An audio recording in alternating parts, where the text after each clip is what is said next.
Yo, it's your man Shab. So a lot of you guys have seen my pictures on Instagram, old or new ones. You might have seen pictures like this one or this one. Both of those photos were taken with the same principle, which is long exposure. And whenever I ask you guys what do you want me to talk about, you always say talk about how you took those photos or talk about long exposure, as I've named it in the hashtags or named it in maybe the caption of the picture.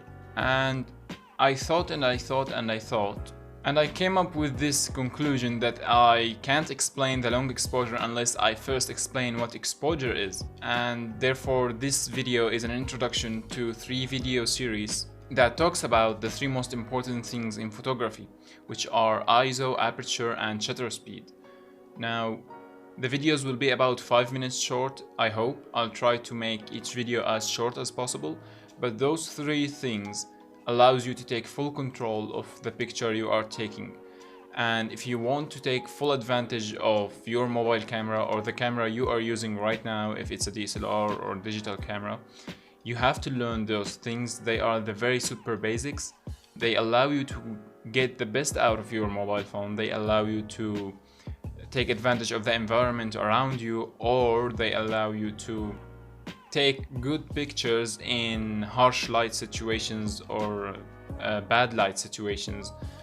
For example, my camera doesn't perform that good in low light situations, but because I know how to use it, I was able to make the best out of it and take those pictures.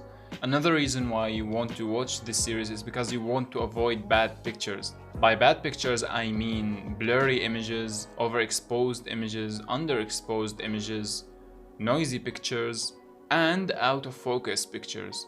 And yes, by only learning these 3 things and by some practice, maybe a lot, you can control each situation of these. So now you're ready. Click here to watch the next video, which should be the first video of the 3 videos, and subscribe.